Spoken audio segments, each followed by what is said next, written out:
Vamos lá, né? Hoje nós vamos dar sequência aí ao cronograma do curso, né? O tema da aula de hoje são os novos trials em DMRI não neovascular. Para quem ainda não me conhece, sou o Glaucio, fellow do setor aqui de retina vitreosa da Unicamp.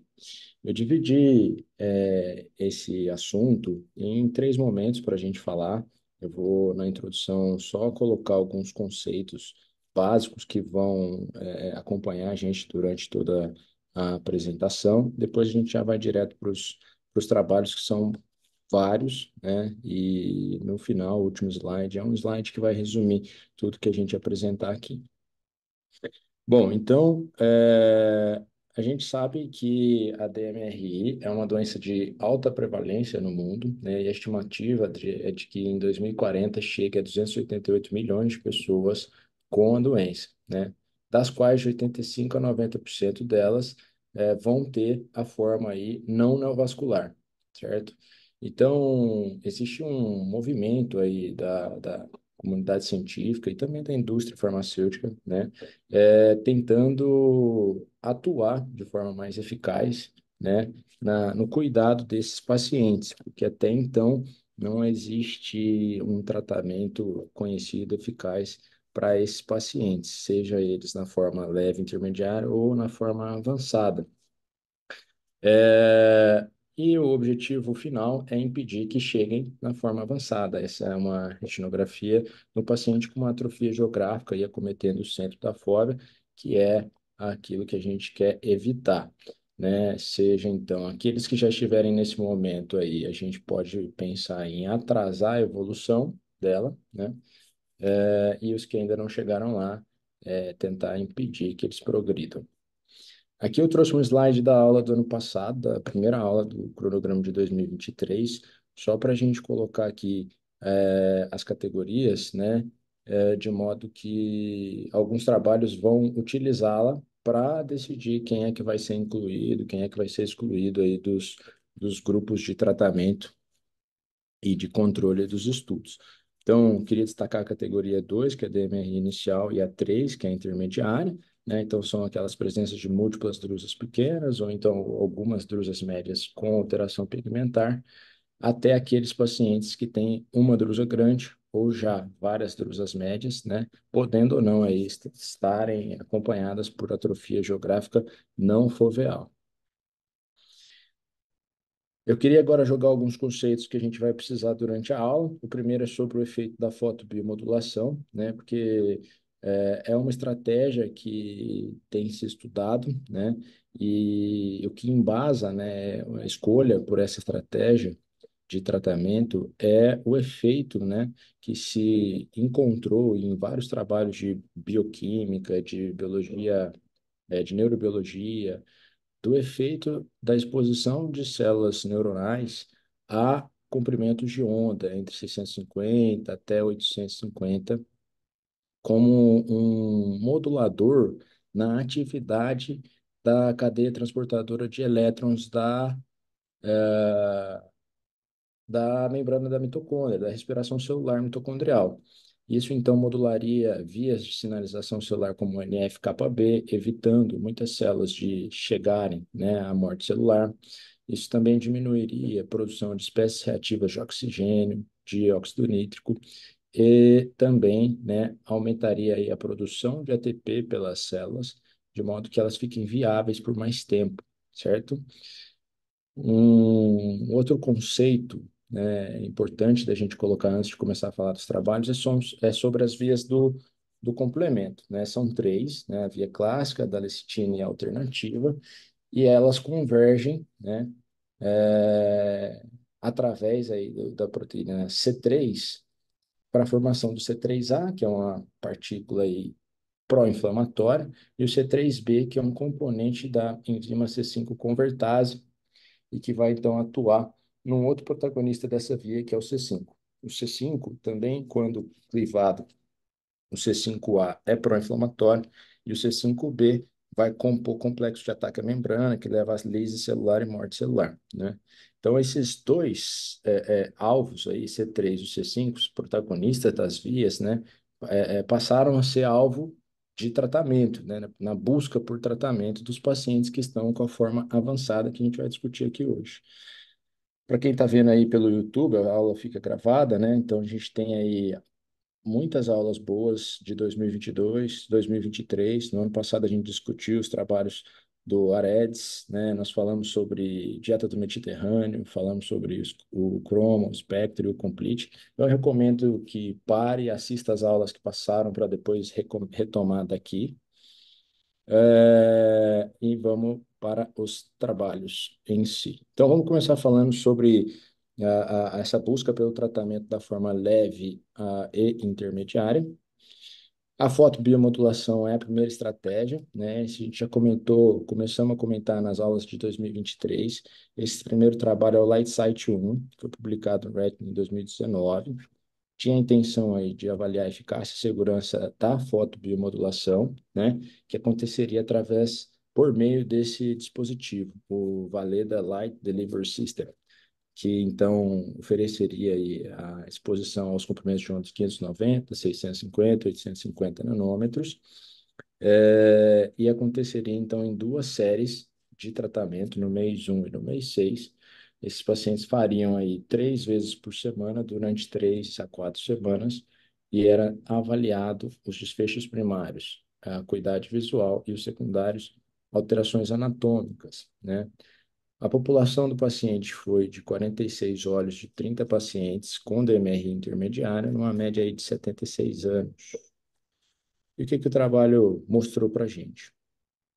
Ele apresenta esse gráfico, né, onde a gente consegue ver que houve aí, principalmente nos primeiros 6 meses, um incremento de visão, né, mas que ele voltava a ganhar após a segunda exposição, né, no mês 6. E aí ele conclui, né, dizendo que provavelmente a exposição repetida manteria os ganhos que a fotobiomodulação aparentemente proporcionou.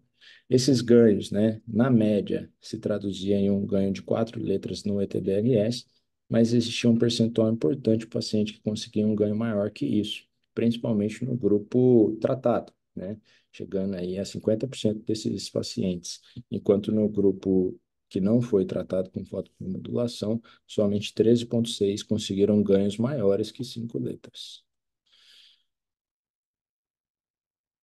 Vamos falar agora sobre o Lightsite 2. O Lightsite 2 já é uma publicação de janeiro de 2023, que com o mesmo desenho, né, tentou, só mudou a quantidade de séries de tratamento, ao invés de duas, ele fez essa intervenção no baseline, no mês 4 e no mês 8. Ele avaliou esses pacientes durante 10 meses e aqui o estudo foi muito prejudicado pela pandemia, né? Eles conseguiram um número muito parecido com o Lightsite 1, foram 53 olhos de 44 pacientes, né? A acuidade visual desses pacientes aí ficava entre 20/32 e 20/100.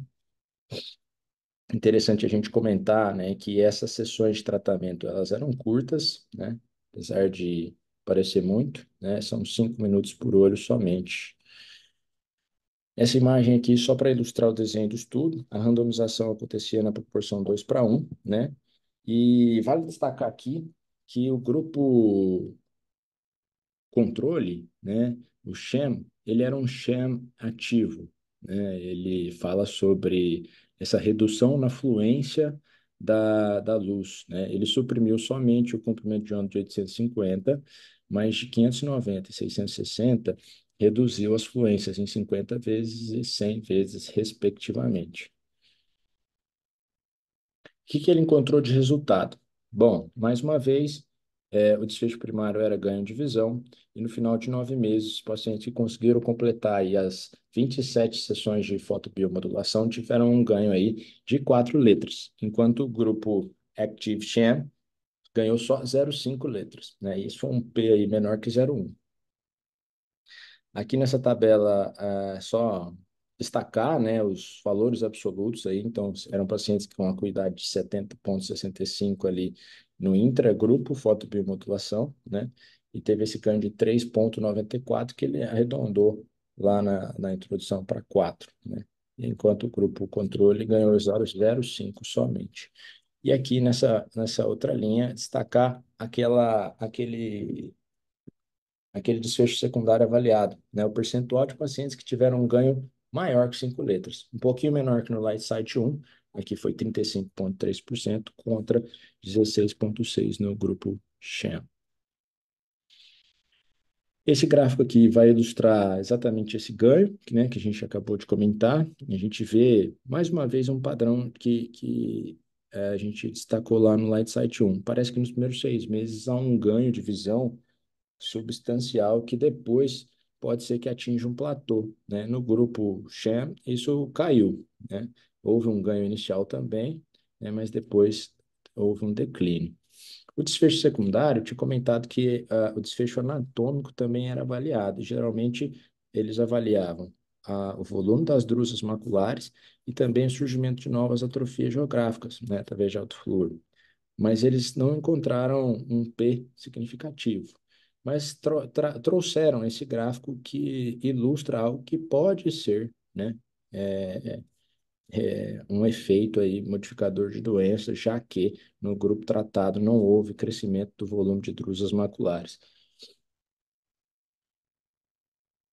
Bom, então esse trabalho ele faz aí um disclaimer que foi muito prejudicado pela pandemia, né? Ele teve que fazer uma interrupção durante o curso do estudo, e que por isso, né, ele avaliava os resultados como um reforço, né, da promissora estratégia que pode ser a fotobiomodulação, de modo que se deveria continuar estudando, buscando avaliar se realmente isso se confirmaria em um estudo maior. A rigor, uma avaliação mais pessoal, né? A gente vê que em números absolutos a diferença é bem pequena, né? De um baseline para o mês 9. Não sei se seria muito convincente, né? O fato também dos pacientes terem boa visão, né, gera aquilo que chamam de efeito teto, então é difícil você avaliando só a acuidade visual saber se a fotobiomodulação de fato tem um potencial de manter ou incrementar a visão num estudo de 9 meses, né? Porque esses pacientes oscilam intradia, né? E 9 meses expostos a essa multi-wavelength aí, talvez a gente fique sem poder descartar esse viés, né? O Lightside 3 foi publicado agora, em 2024, no Retina. É uma avaliação. Esse estudo ele avaliou 24 meses, mas só foi publicado os dados de 13 meses. Ainda não tem bom, eu não encontrei os dados de 24 meses. Mesma amostra, né? Só que com um N maior, foram 100 pacientes com 148 olhos avaliados, mesmos comprimentos de onda, agora um pouquinho mais longo, né? Uma análise de 13 meses. Mesmo esquema de sessões, né? Eram 9 sessões a cada 3 semanas, né? Feitas aí de 4 em 4 meses. Então, aqui o desenho que ilustra a, a forma do design do estudo, né? Mesma randomização de 2:1. E o resultado que ele encontrou, mais uma vez, ganho de visão. Pacientes que foram submetidos à fotobiomodulação ganharam 5,4 letras nesse período de 13 meses, e o grupo controle ganharam 3 letras, né? Ele traz, então, que isso daqui tem um P significativo intragrupo, quando se compara baseline com o fim desse desfecho primário, e entre os grupos, a diferença de 3 para 5,4 teve relevância estatística. Esse gráfico ilustra, né, isso que a gente está falando. De novo, um padrão de ganho mais acentuado de visão nos primeiros 6 meses e depois quase que um platô. E o que me chamou a atenção, que eu quis colocar aqui, é esse gráfico B, de baixo. Né? Nenhum dos trabalhos tinha trazido uma informação sobre, assim, como essa. Né? Todas as vezes, eles destacavam que uma das limitações era o fato do grupo controle ser um controle ativo, né? E aí esse trabalho, ele avaliou os óleos não tratados, né? E apesar dele não colocar, não descrever muito, assim, essa análise dos óleos não tratados, análise estatística e tal, não entrar no grupo, né? Ele trouxe esse gráfico aqui que me chamou a atenção. Ele fala na discussão que a perda média de visão dos pacientes com uma DMR intermediária chega aí a 2 até 3 letras por ano, né? E ele identificou isso no final desse ano de estudo, né? E comparou com o controle ativo e com o grupo tratamento. E então identificou que existe de fato uma superioridade. Mas ele aborda pouco isso na discussão, é só para a gente levantar esse ponto aqui e depois a gente discutir mais. Um dos desfechos secundários funcionais que ele levantou mais uma vez, né, o ganho de mais de 5 letras do ETDRS, o grupo tratamento chegou a 55%, mais de 10 letras é a primeira vez que é avaliado e chegou a 26% aproximadamente dos pacientes tratados. Esse aqui é o gráfico que ilustra isso que a gente acabou de falar, né? A gente vê então que existe uma superioridade nessa fluência total aí do grupo tratado com fotobiomodulação, né? E que os pacientes que chegaram a perder visão são muito menores no grupo fotobiomodulação do que no grupo controle, aí no gráfico de baixo. Um dos desfechos secundários anatômicos e que teve relevância estatística foi o surgimento de novas atrofias geográficas. Então, o grupo controle, né, 5 pacientes que não tinham evoluíram com atrofia geográfica, enquanto no grupo tratado somente um, né, e isso teve um P aí de 0,02. Então, pela primeira vez, a gente viu a fotobiomodulação ter um incremento anatômico além do funcional, né? No quesito volume de drusas maculares, não teve relevância, mas, né, como mostra aí no gráfico C, quando se fala de novas atrofias geográficas, ele teve um P relevante. Então, o trabalho conclui que, de fato, aí, a fotobiomodulação figura como uma estratégia de tratamento que proporciona, né, melhoras clínicas e anatômicas para os pacientes.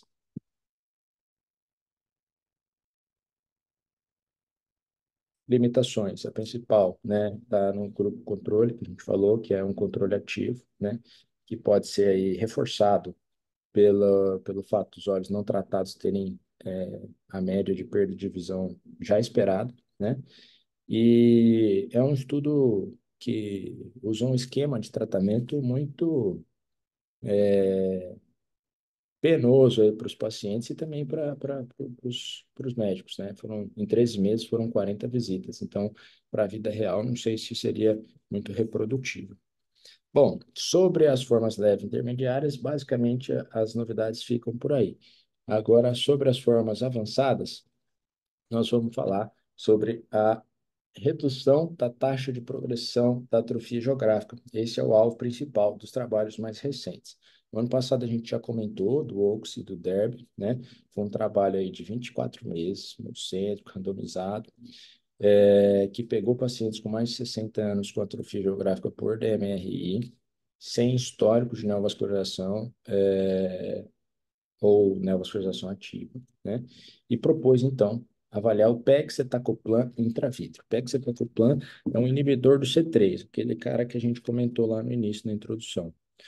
Ele inibe C3 e C3b, então, teoricamente, teria uma capacidade aí de bloquear todas as 3 vias, porque ele é o ponto de convergência das vias do complemento, né?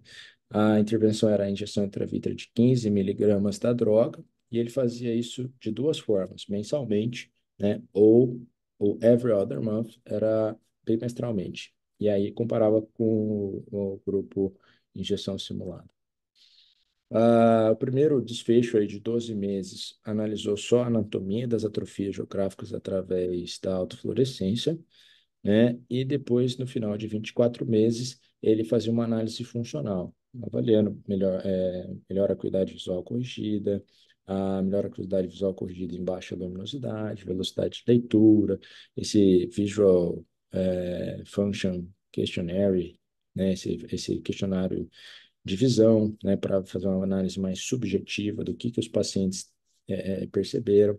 Fez análise no grupo do Oaks, da microperimetria, e também do tamanho da lesão, que a gente já comentou. O desfecho de 12 meses encontrou o seguinte: No grupo Oaks, relevância estatística, reduziu em 21% a taxa de crescimento da atrofia geográfica para os pacientes que recebiam a droga mensalmente e 16% nos que recebiam bimensalmente. Já o Derby não teve relevância estatística. Mas aos 24 meses, os dois trabalhos conseguiram identificar aí uma mudança relevante, né? Para o grupo mensal, a maior taxa de redução ficou no trabalho do Oaks, chegou a 22%, e para o grupo bimestral, no We Have Odd Months, ficou em 18% também no Oaks, né? Eles trazem também aí que houve um perfil, né, de atividade diferente para diferentes fenótipos de atrofia geográfica. Destacam que o perfil não subfoveal, de modo geral, ele é um pouco mais, ele tem uma velocidade de crescimento um pouco mais acentuada e a droga atua melhor nesses pacientes, chegando então no esquema mensal, reduzir em 26% a taxa de crescimento dessa atrofia geográfica, tá? Enquanto que no subfoveal chega a 19% nos pacientes que recebiam a droga mensalmente. Não houve melhora funcional, nem de velocidade de leitura, nem de melhor acuidade visual corrigida, mas houve na microperimetria, né? Eles identificaram uma melhora do limiar de sensibilidade nesses 250 micrômetros que eles chamaram de zona juncional. Além disso, eles identificaram uma redução no número de escotomas, né? E aí, aqui, o esquema bimensal, ele chegou a reduzir em até 16% esse número de escotomas.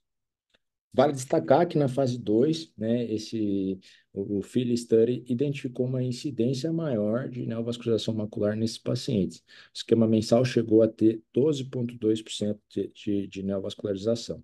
E esses pacientes seguiram para a fase 3 do trabalho, recebendo aí o anti-VEGF e com boa resposta, somente tratado dessa maneira. Bom, enfim, a droga foi aprovada pelo FDA no ano passado, no dia 17 de fevereiro. O Gale é um estudo de fase 3 com 1.200 pacientes aí, incluídos, que ainda não temos os dados publicados.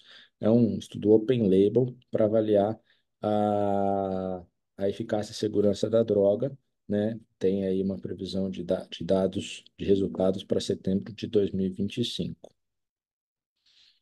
Vamos falar agora do alvo C5, né, que a gente comentou lá na introdução. Esse trabalho a gente também comentou no ano passado, a gente tinha as publicações de 12 meses, né? Agora esse ano que concluiu e concluímos agora, saiu os dados de 18 meses, né?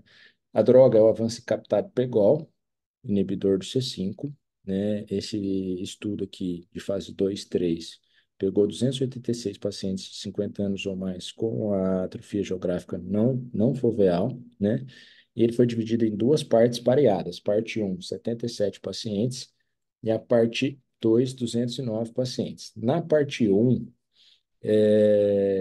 os pacientes recebiam 1 e 2 miligramas e comparavam com o grupo controle. Na parte 2, eles receberam 2, 4 miligramas e comparavam com o grupo injeção simulada, né? Ocorreu aí essa avaliação dos pacientes prospectiva de 16 a 18 e o que eles encontraram foi uma redução na taxa de crescimento da atrofia geográfica. No grupo 2 miligramas, chegou a 27,4%. No grupo 4 miligramas, a 27,8%. Isso nos primeiros 12 meses. E o maior crescimento ficava ali, o maior impacto, perdão, ficava ali nos primeiros 6 meses do estudo. Aqui a publicação de 2023, com os dados de 18 meses. Aqui o desenho do estudo que a gente comentou. E o que eles encontraram foi 28,1% no grupo 2 miligramas, né, de redução na taxa de crescimento, e o grupo 4 miligramas, 30%. Mas aqui na última linha destacada, a gente encontra mais uma vez, né, uma incidência aumentada de neovascularização macular desses pacientes. O grupo de 2 miligramas aí enfrentou 11,9% e o de 4, 15,7% de casos de neovascularização macular. comparado com injeção simulada, foi 2,7 e 2,4, respectivamente. Esse gráfico aqui ilustra os dados que a gente acabou de comentar, né? Só para a gente visualizar o impacto que a droga trouxe na atrofia geográfica. E aqui, essa tabela mostra que, de fato, o maior impacto ocorre nos 6 primeiros meses, né? Inclusive, o grupo 2 miligramas ali teve uma redução de 30% nos primeiros 6 meses, e essa eficácia veio caindo um pouquinho depois, né? Já o grupo 4 miligramas ficou ali por volta de 27% nos primeiros 6 meses, né? E aí a média veio subindo para 30% no final dos 18 meses de estudo. Sobre desfechos funcionais, não teve nenhum ganho assim identificado. Na verdade, nenhum, eu estou sendo injusto. Eles perceberam um incremento na melhor acuidade visual corrigida em baixa luminosidade, mas sem relevância estatística. E aqui essa tabela trouxe para destacar aí que é bem significativa essa incidência de neovascularização macular nesses pacientes, né? As razões que eles levantaram aí, hipotéticas, né, para justificar essa incidência aumentada de neovascularização macular nas drogas inibidoras do complemento, talvez estariam aí, né, relacionadas a uma retenção de células saudáveis do endotélio, produtoras aí de VEGF-A, e também, né, num teórico switch dos macrófagos pró-inflamatórios M1 para macrófagos pró-angiogênicos M2 aí, devido à inibição do C3A e C5A, né? Mas isso não tem nenhuma evidência embasando essa teoria. Bom, o Gator-2, então, um trabalho de fase 3 publicado no Lancet, ano passado, que avaliou essa publicação de 12 meses. Também avaliou os pacientes 24 meses, certo?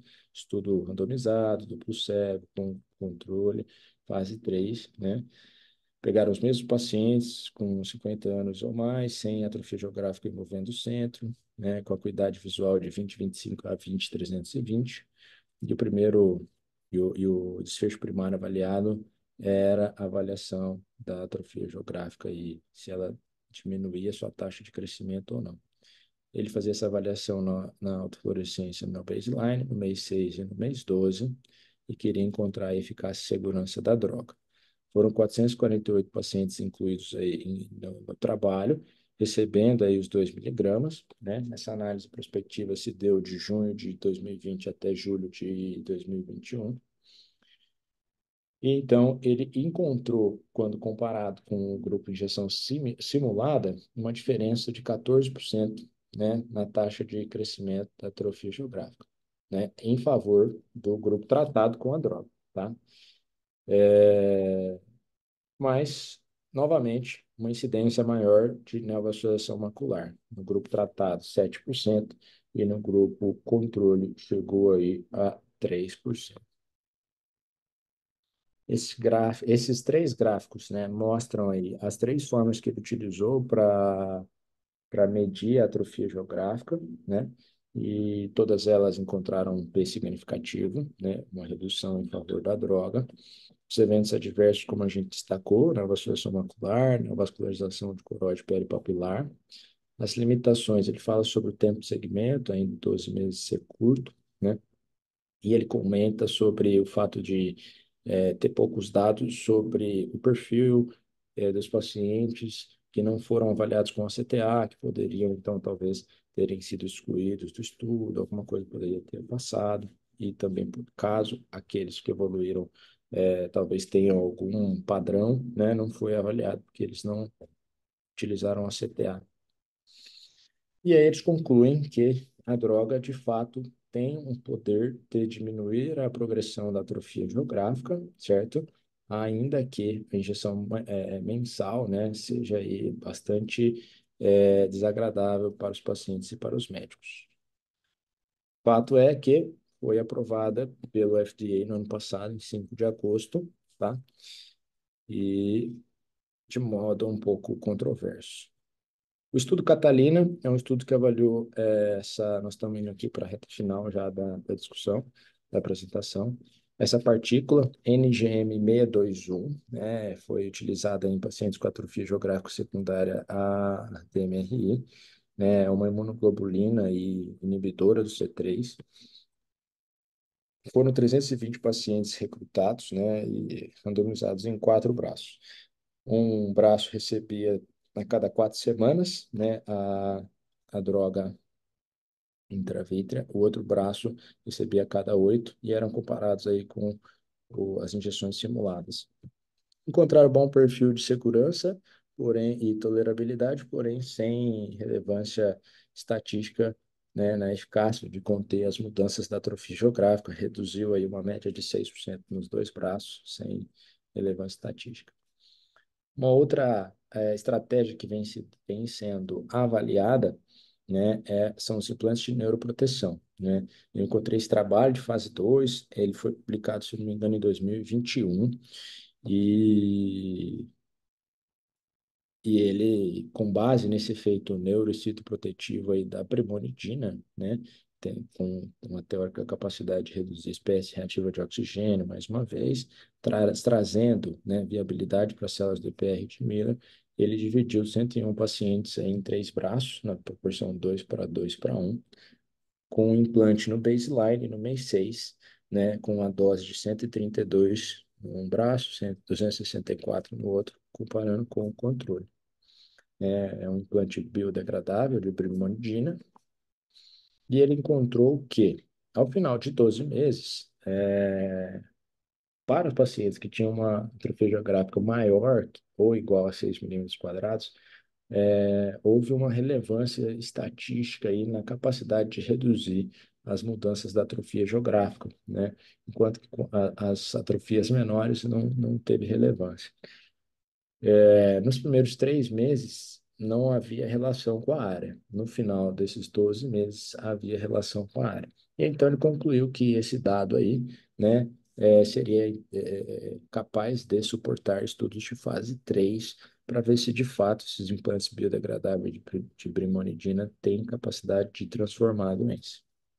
O estudo Focus é o estudo de fase 1 e 2, é uma terapia genética e ocular, consiste na administração cirúrgica subretiniana dessa partícula GT005, que tem o objetivo de restaurar a homeostase do sistema complemento, incrementando a produção de fator I, né? E tem outros 2 trabalhos em curso, que é o Explore Real Horizon, que estão tentando identificar um genótipo do paciente com DMRI que tem essa característica de fator I baixo, né, para tentar é, direcionar a intenção de tratamento com essa nova partícula, esse GT005. Não tem dados ainda publicados, né, os estudos estão em curso. Um outro trabalho com células-tronco é sobre essa Op-Region, que está em fase 1, 2A, né? São 24 pacientes envolvidos aí, e que tentaria melhorar e incrementar a função e regeneração de células DPR, mas sem muita informação, eu não encontrei muita coisa, não dá para falar muita coisa aqui agora.